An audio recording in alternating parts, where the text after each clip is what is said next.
Johanna, tu es née à l'île Maurice, une île paradisiaque où il fait bon vivre. Et pourtant. Paradis pour les autres. Pour moi, non. Moi, je suis née dans une famille très pauvre. Je suis la dernière de 6 enfants. Mes sœurs et frères ne m'aimaient pas beaucoup. Pourquoi? Parce qu'ils me reprochaient tout le temps le fait d'être une bouche en trop à nourrir. Ils les insultent tout le temps. Ils complotent entre eux. Comment on va faire pour se débarrasser d'elle? Personne prenait ta défense? Personne prenait ma défense. T'as quand même des moments de bonheur dans ta famille? Je me rappelle juste que mon père m'aimait, ça je suis sûre.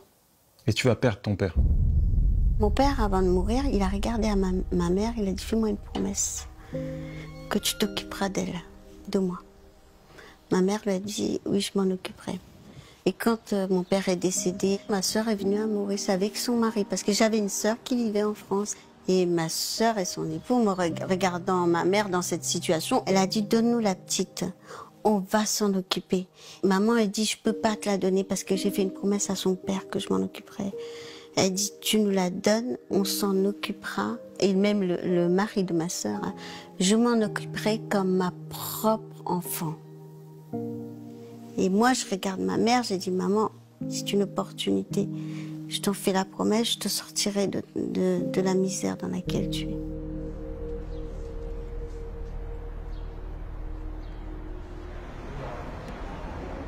Ton arrivée en France, elle se fait de manière particulière quand même. J'ai un visa pour l'Allemagne. J'arrive en France clandestinement. Le lendemain même, ma sœur, elle me prépare une tâche ménagère à faire. Tu vas commencer à préparer à manger, tu vas t'occuper de mes 3 enfants et elle part travailler. Mon beau-frère va rester à la maison. Mon beau-frère va tout de suite va montrer son vraie personnalité. Elle va commencer à me dire, il faut que tu sois gentil avec moi, hein, en essayant d'avoir un peu les mains baladeuses. Mon rêve est complètement brisé. Le rêve d'aller à l'école et devenir quelqu'un, c'est terminé. Toute la journée, donc, je vais être séquestrée, je vais être battue. Et à mon âge, si jeune, je vais faire de ménage tous les jours. Donc, tous les jours, 8 heures de ménage par jour. T'as 11 ans? Et là, j'ai 11 ans. Tu dors dans un couloir sur un lit de camp? Oui, sans matelas, seulement une couverture. Ton beau-frère, quelle est l'attitude qu'il va avoir vis-à-vis de toi? Il était très violent. Pour te dire juste, quand il rentrait, si je suis en train de manger, il fallait que je crache la nourriture et que je vide de mon assiette dans la poubelle. Il ne faut pas qu'il me voie manger. Mais je comprends pas. C'est quoi son objectif? Te détruire? Je ne sais pas ce qu'il avait dans la tête. Et le soir, dans ce couloir où je dormais, tu as le couloir, ensuite au bout tu as les toilettes. Et lui il se lève pour aller dans la nuit.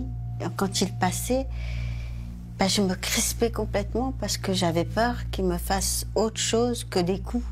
Parce que quand il passait, il me tapait. Parfois il me urinait dessus.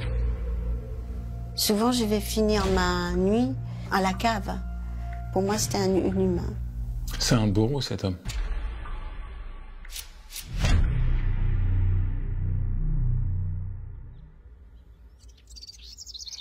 En fonction des réseaux, les personnes qui réduisent en esclavage ces jeunes filles sont appelées les sisters ou les tantines. Ces femmes vont approcher les familles dans leur pays d'origine et elles vont les convaincre que leurs filles, ou même leurs amies, peuvent avoir une vie meilleure en Europe et qu'elles pourront leur envoyer de l'argent au pays.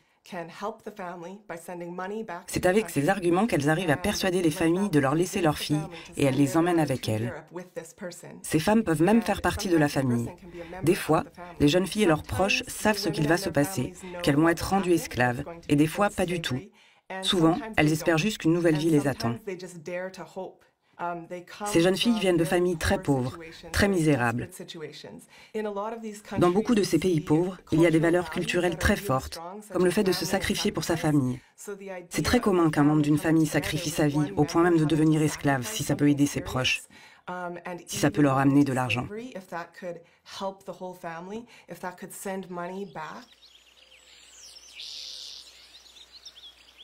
Quand je te vois sur ces photos-là, t'avais l'air heureuse avec ta sœur, avec un gâteau d'anniversaire. Ah, ce fameux gâteau d'anniversaire. J'ai l'air d'être heureuse. L'histoire de cette photo, je vais te raconter. Un jour, je rencontre une gardienne d'immeuble qui me connaissait. C'était une Mauricienne. J'ai demandé à cette gardienne, puisque vous connaissez ma famille à Maurice, vous pouvez m'aider à écrire une lettre pour dire à ma famille dans quelles conditions je vis ici. Et cette lettre est arrivée jusqu'à ma famille à Maurice. Et le retombé, c'est que ma mère a téléphoné. A dit, qu'est-ce qui se passe? On a eu des nouvelles que tu faisais du mal à ma petite fille. Et vite, qu'est-ce qu'ils ont fait? Ils m'ont fait faire une photo. Ils m'ont habillée correctement. Ils m'ont fait prendre une gâteau d'anniversaire qui ne m'était pas destinée, mais qui était destinée à la belle-fille de ma sœur. Et ils m'ont habillée joliment. Ils ont pris cette photo, ils ont envoyé à Maurice pour dire non, c'est complètement faux. Elle va très bien ici, on s'occupe bien d'elle. Ton beau-frère, qu'est-ce qui t'a fait subir de plus terrible? Le plus terrible, ce serait la journée fatale. Ce jour-là, plus particulièrement, il faisait froid. Je me dis, je vais rentrer. J'avais un système. Je rentre, je vais mettre mes clés dans la porte. Et si ma clé reste coincée, c'est qu'il est là. Donc je fais demi-tour, je repars dans la rue. Mais si ma clé rentre, normal, c'est qu'il n'est pas là, il est parti. Quand j'ai mis ma clé, eh ben ma clé est rentrée normale. Pour moi, j'ai dit, ouf, il est parti. Donc je suis rentrée. Et à ce moment-là, il était déjà dans l'appartement. Il est venu derrière moi.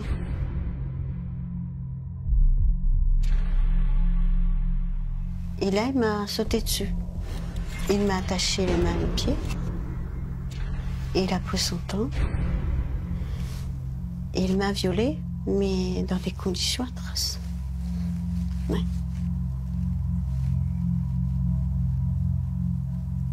Et quand il a fait ce qu'il devait faire, il m'a frappée. Il m'a donné des coups partout. Et pour moi, ce jour-là, j'étais détruite complètement de l'intérieur. Parce que je me suis dit, on ne peut pas survivre à ça. Qu'est-ce qui se passe avec ta sœur après ça? Donc elle vient me voir et elle me dit, je peux rien faire pour toi. Je peux pas te reprendre à la maison. Tu vas me prendre mon mari. Tu vas prendre mon mari? Ouais. C'est la seule réponse qu'elle peut te donner pour apaiser tes souffrances. Ouais, oui. Va-t'en. Va-t'en.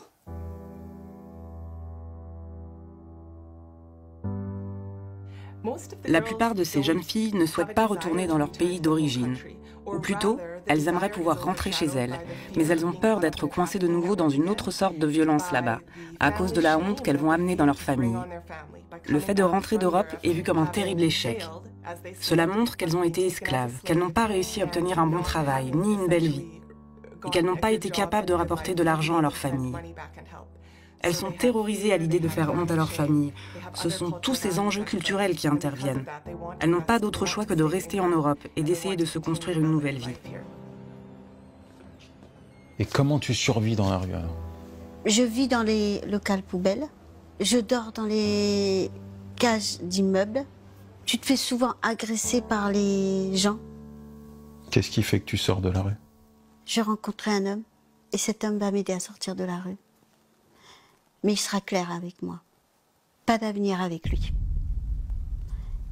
Il m'a dit on sera que du sex friend. Et moi j'ai fini par l'aimer, cet homme. Et jusqu'à ce qu'un jour, je vais tomber enceinte, mais je vais apprendre très tard ma grossesse. Et lui, il va m'abandonner. À son tour. Et qu'est-ce qui se passe quand tu annonces cette nouvelle à son père? Il m'a dit qu'il ne veut rien savoir. Il m'a dit, tu sais, demain, si tu te jettes dans les rails de métro, personne ne pleurera sur toi, parce que t'as personne. Et ça, ce sont des mots très très durs qui vont résonner dans ma tête, parce qu'il n'a pas tort. Là, je me retrouve enceinte dans la rue. Et je me dis, mais je vais surtout pas offrir une vie aussi détruite que moi j'ai eu à cet enfant. Et je me suis dit, il n'y a qu'une solution. Je me suis dit, c'est la mort. Je vais mourir. Et j'étais déterminée. Je me suis posée quelques instants à côté d'un arrêt de bus.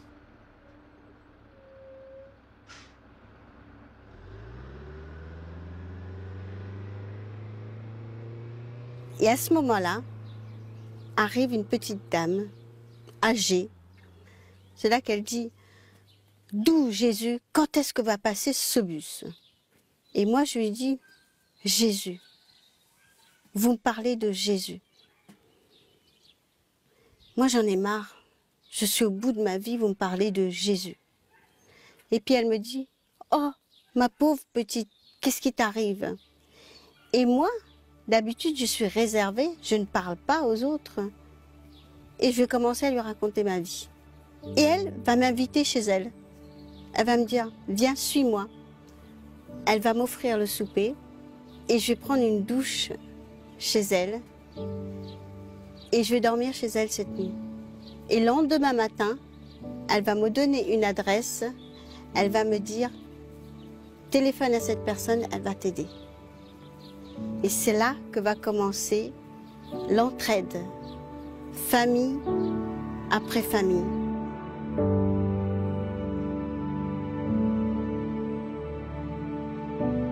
De ce que m'a dit ma mère, je sais qu'on a erré dans la rue avant l'accouchement et par la suite on a été recueillis par une première famille chrétienne qui s'occupait de toutes les démarches en fait pour qu'elle puisse trouver un hôpital, pour que l'accouchement puisse se passer dans de bonnes conditions également.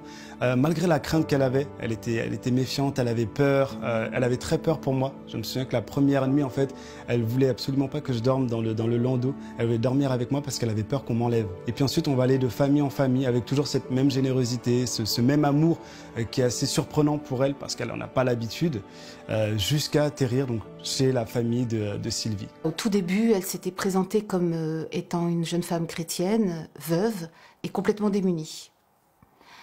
Alors, il y avait une part de vérité puisqu'elle était effectivement entièrement démunie et elle s'était sauvée pendant sa grossesse. Mais elle n'était pas veuve, elle n'était pas croyante.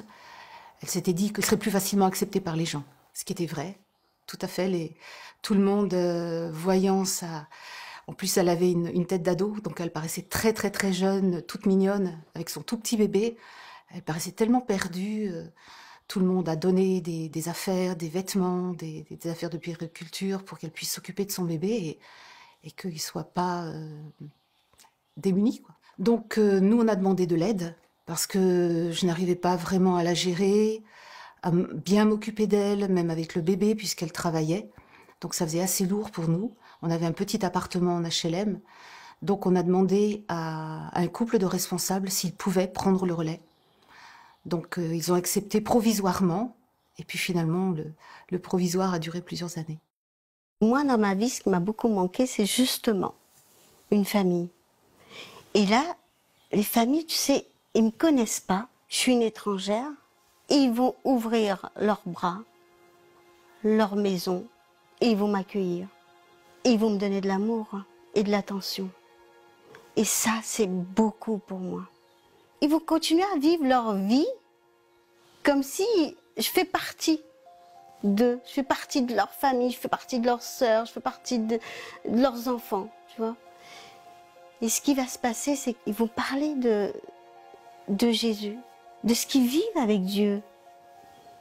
Qu'est-ce qui va te convaincre? Le Jésus dont ils parlent fait partie de leur vie, présent. Ils ont une relation avec ce Jésus. Et un jour, j'ai eu envie de prier parce que je les vois prier, moi. Et timidement, je me suis commencé à m'adresser à Dieu. Je lui ai dit, mais tu sais, si tu m'entends, voilà où j'en suis dans ma vie aujourd'hui.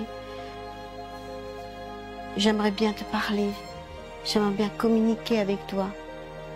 Je me dis, je vais fermer les yeux. Et là, je vois une colombe immense arriver vers moi. J'étais choquée.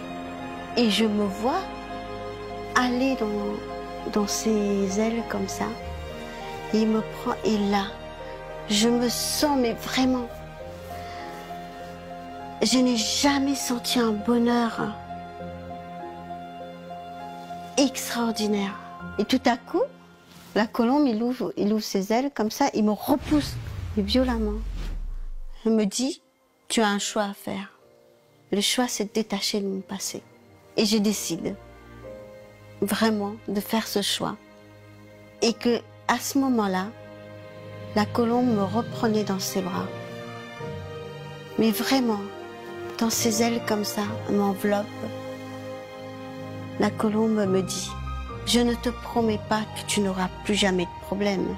Tu rencontreras des difficultés dans ta vie. Mais c'est que je te promets, tu ne seras plus jamais seul. Cet enfant, je serai son père. Je m'occuperai de vous. Et là, je regarde mon enfant. Et j'avais un regard tout nouveau. Pour moi, cet enfant était une bénédiction que Dieu a mis sur ma route. Je sais que les hommes m'ont menti, beaucoup menti. Mais c'est Dieu ne m'a jamais menti. Et sur ce mot, je me suis appuyée toute ma vie. 3 ans après, on a à nouveau hébergé Johanna et Steven. Elle avait énormément changé, puisque son passage dans cette famille l'avait beaucoup aidée, transformée. Là, elle avait fait une réelle expérience avec Dieu. Donc ça avait complètement bouleversé sa vie. Elle se savait être aimée, être appréciée, ça lui a redonné de la dignité, de l'honneur, du respect. Elle mentait plus. On pouvait lui faire confiance. Et l'ambiance était totalement différente.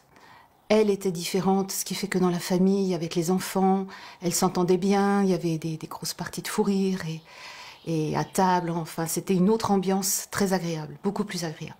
Les années passent et on va du coup continuer d'errer de famille en famille et on intègre une église où là, je vais me faire mes premiers camarades, ma mère va se faire ses premiers amis aussi, ses vrais amis chrétiens et on va être hébergé dans une nouvelle famille.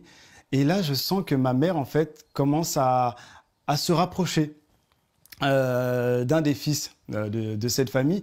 Et là, étonnamment, je me sens bien, il est à l'écoute, il est différent, en fait. C'est un peu une réponse à une prière que je faisais à l'époque, où tous les soirs, je priais avec ma mère en demandant un papa. Et là, c'est comme si le Seigneur me répondait.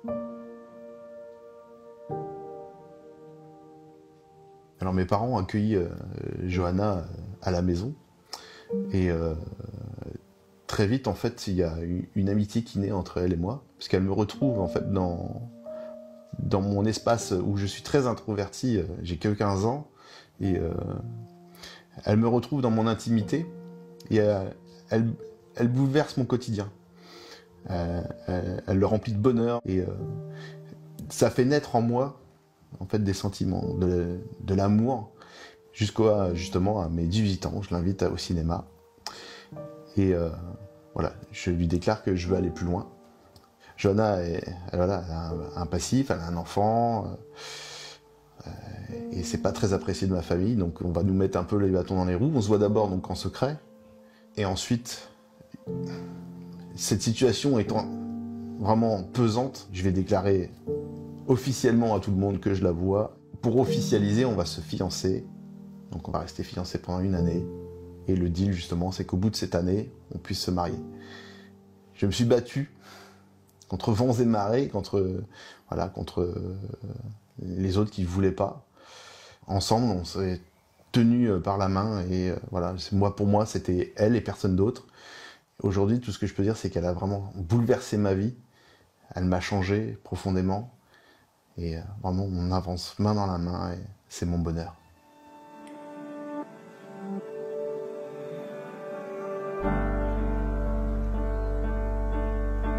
J'ai une petite surprise pour toi. Ah oui?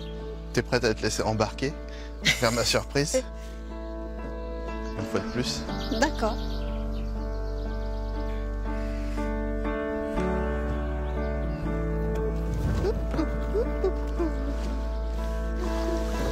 Je suis pas rassurée.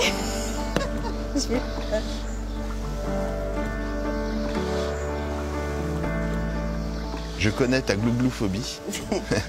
Je sais que t'es pas très rassurée. Mais en fait, c'est un peu à l'image de notre vie. On est tous les deux partis, on est tous les deux montés dans la même barque. Et on a avancé ensemble. Ça va faire 27 ans ensemble maintenant. Et donc j'avais prévu une petite surprise. Des petites choses comme ça. Déjà pour commencer, la plume de colombe. Ah ouais, la plume. Ensuite, une chose importante, c'est ça. Qu'est-ce que tu vois écrit dessus? Waouh! Tu l'as gardé? Mais c'est incroyable! Ça, c'est le ticket de cinéma. Ouais. Quand on est partis tous les deux ce jour-là, le jour de mes 18 ans. On a été voir. Je t'avais emmené voir Christophe Colomb. Ouais. Et notre histoire a commencé là, elle s'est jamais arrêtée. Oh là là, c'est trop. Je t'aimais, mais en même temps, j'avais peur que tu m'abandonnes, que tu viennes et que tu me rejettes du jour au lendemain comme ça. Que tu me dis, bah, je veux plus de toi. Mais après, tu m'as montré que l'amour existe. Tu m'as aimé envers et contre tout. Tu as tout quitté pour moi. Mais à l'époque, je ne comprenais pas pourquoi un homme comme toi, pour moi de bonne famille, tout quitter pour une femme comme moi, parce que je pensais que j'avais pas de valeur. Mais moi, je savais à l'intérieur de moi combien j'étais abîmée. Mais là, je me disais, mais cet homme qui arrive et qui m'aime, mais d'un amour aussi sincère, aussi en même temps innocent. Et aujourd'hui, tu as fait de moi une femme avec des valeurs.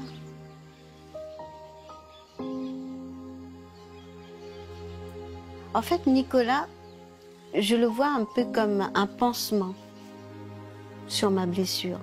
Pendant des années, je pense que je ne le mérite pas. Mais lui, il me fait comprendre. Mais arrête de vivre comme ça, Johanna. En fait, il me regarde comme une princesse. Une princesse. Voilà. Il me regarde comme si c'est lui qui ne me mérite pas. Je pense que des bénédictions comme ça ne peuvent venir que du ciel.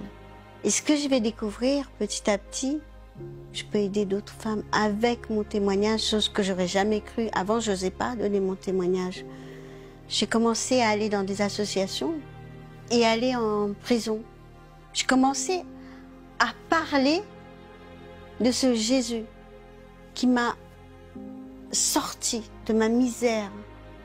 Et là, si tu veux, quand je parle de tout ce que j'ai vécu, comment Jésus m'a reconstruit, la flèche brisée que j'étais, comment il m'a reconstruit, mais il m'a relancé. Et quand je regarde les femmes là-bas, toutes ces têtes qui sont baissées et les larmes qui coulent. Il y a une femme, un jour, je suis arrivée en prison. Il se trouvait que cette femme, je parle sa langue. Je suis allée vers elle et c'était son anniversaire. Et je l'ai pris dans mes bras. Je lui ai dit bon anniversaire dans sa propre langue. Et cette femme s'est mise à pleurer. Mais pleurer. Elle n'arrêtait pas de pleurer. Et là, je l'ai pris dans mes bras. Et j'en ai pris un autre et un autre. Et c'est marrant, ils font la queue pour juste que je les prenne dans mes bras. Parce qu'ils ont vécu quelque part une cassure. Et ils s'identifiaient à moi, à mes blessures. Il y a une reconstruction possible dans leur histoire. Comme ça a été le cas pour moi, c'est possible pour eux aussi. J'en veux pas à ma famille, non, je n'en veux pas. Je pardonne complètement. Et pour ça, j'ai même préparé un dîner.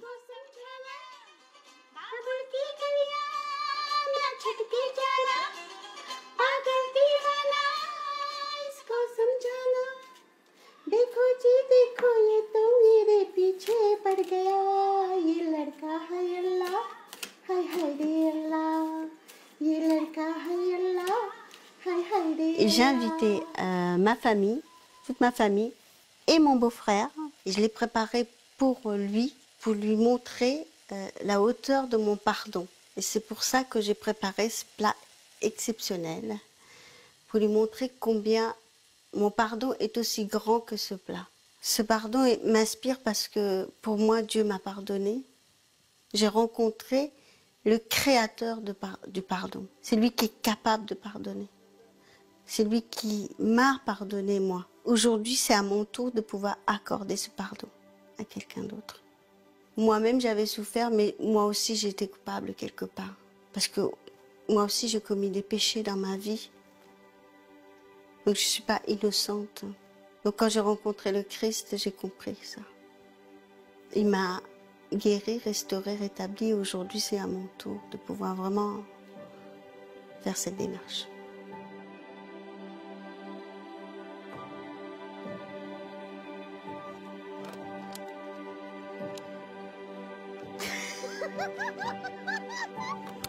On atteint des sommets. On est sur un jeu, mais franchement, c'est bas. Je pense que tu peux être fier de tout ce que tu as accompli. Et cette absence de liberté, aujourd'hui, tu t'en es servi pour justement offrir une certaine liberté aux femmes qui n'arriveraient pas à la trouver. Les femmes qui sont emprisonnées dans la culpabilité du viol, dans le rejet ou autre. Et bah toi, à travers ton témoignage, en fait, tu leur donnes la possibilité de se libérer. À travers Christ, en fait, c'est en t'écoutant, en écoutant ce que Dieu a fait dans ta vie, qu'elle voit en fait un chemin. J'ai toujours dit que je construirais ma famille. J'aurais ma famille, mes enfants, mon mari. Mais j'ai toujours dit ça. Je suis riche, je suis milliardaire. Milliardaire parce que l'amour, ça n'a pas de prix. J'ai un patrimoine qui est énorme et je suis fière. Il y a une promesse qui a été faite, jamais je ne t'abandonnerai. Je marche à tes côtés. Et non seulement il marche à mes côtés, mais il me change. Et ça, il n'y a que Dieu qui peut faire ce travail en moi. Travailler ma personnalité, ma vie, me guérir de l'intérieur pour que je sois cette épouse et cette maman équilibrée pour mes enfants. C'est possible de s'en sortir, c'est possible de se reconstruire par la rencontre avec Dieu, par la rencontre avec la personne de Jésus. Quel changement de destinée, une œuvre belle et divine. En quittant Johanna et les siens, je reste convaincu que sans Dieu, l'existence qu'elle mène aujourd'hui n'aurait jamais eu lieu. Il a échangé son malheur en bonheur, il l'a reconstruite et écrit une nouvelle histoire pour sa vie. Après tout, n'est-il pas de la volonté de Dieu d'offrir le salut et une vie nouvelle à tous ceux qui acceptent de suivre Jésus-Christ? Assurément, Dieu connaît parfaitement chaque personne qui fait partie de ce monde. C'est pourquoi, tels que nous sommes, le droit nous est donné de nous rapprocher de lui, afin de goûter à cet amour inconditionnel.